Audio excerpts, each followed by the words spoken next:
Garage series. So for those of you who have not been following along and just watched the first episode and don't know where we're at, we have the Mini Cooper as our hot hatch, the 350Z as our race car, the E60 M5 as our daily, we have the E70 X5M for my wife for her daily, we have the 981 Boxster S as our convertible, we have the GT350 Mustang as our sports car, and then now for the ultimate toy, this is completely custom and just something I've always wanted to do, and this is building a tribute / replica of a 1968 McLaren M7A Formula One car. Now, it might sound a little crazy that I'm going to build a Formula One car in my garage, but you have to think this is Formula One from 50 years ago, and by the time I build it, it will be probably 60 years ago. This was the last McLaren Formula One car to not have aerodynamics on it when it was originally designed. The aerodynamics were added through the life of the M7. It would have originally had a Cosworth V8, which of course is the very famous V8 that has won more races than any Formula One engine in history. It was used very successfully for a very long time. It made about 400 to 450 horsepower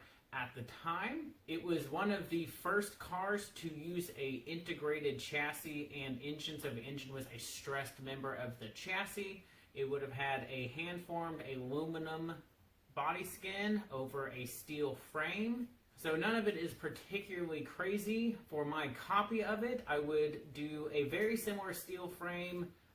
I would do some slight tweaks for any sort of modern advances in design and things that we would do differently now with, 60 years of added knowledge. The body will be fiberglass because I am much more comfortable working with fiberglass than I am with aluminum. It's a little bit easier for me to just make a mold and then mold over that instead of trying to hand form aluminum. That's just not my area of expertise. For suspension, I'll just get some sort of custom shock or coilover setup made for it, trying to get it to look as similar as I possibly can, but with the 1,000-pound curb weight, it's going to be some ridiculously low spring rates. It's going to weigh almost a third of what the 350Z does fully set up, so it's going to have really, really like 100 to 200 pound spring rates. I'm not really sure, so I'm going to have to consult with some people on that. For brakes, I'll have some sort of wheelwood Dynalite setup. Again, it's only going to weigh 1,000 pounds, so it's not going to need that crazy of brakes. I would like to try and use some sort of suspension component off of a car that already exists so that I can get brake pads easily, I can get replacement components easily. I'm not sure exactly how I'm going to go about it, maybe basing it a little bit off of like a Formula Ford or something like that, just to give me a parts bin to pull from instead of working from scratch. The biggest change, I'm going to try and keep everything as close as possible with just a little bit of like modern technology.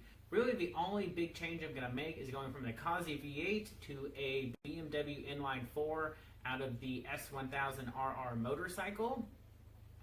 It makes 200 horsepower, or pretty close to it. I think it's like officially rated at 200 metric horsepower and like 194 American horsepower. It has a red line of 14,000 RPM, and while it does not make a ton of torque, I think somewhere in the low 100s, it's only going to weigh 1,000 pounds, which the motorcycle with 2 passengers is going to be somewhere in the range of 800 pounds. So it's not going to be too dramatically different. It still should be very quick in a straight line. It'll have a better power to weight ratio than a C6 Z06. It'll be better than 350Z. So it'll still be very quick, even though it's going to have less than half of the power of the Kazi V8. The sound should be insane, of course.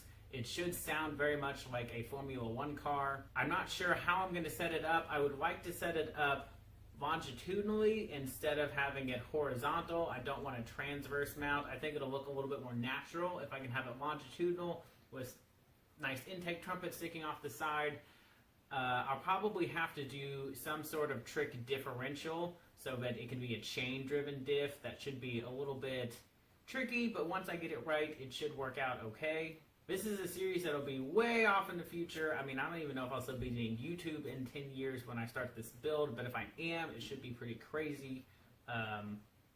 Taking it to track days is going to be awesome. It should be the most unique car there. It should get a lot of attention, and it should just be one of those cars that you never don't have a smile on your face. You're going to be grinning from ear to ear the entire time when you sit into it, when you start driving it, be able to drive it around with goggles on and look all sorts of ridiculous and old school. I'm just really excited for this one, and I think it's going to be just a very, very cool build that could get a lot of attention and is going to bring a lot of joy for not a whole lot of money. Obviously, people crash their bikes a lot, so there's a lot of S1000 engines out there. All the other components are going to be handmade or hand fabricated or kind of off-the-shelf motorsports components, so it shouldn't be really too expensive. I would like to be under $10,000, which, you know, for some people is and for some people isn't expensive. But for smiles per dollar, I think it's going to be really hard to beat. So, of course, if you guys have any questions or comments, you can go ahead and drop those below. Hit that subscribe button, and I will see you guys next week.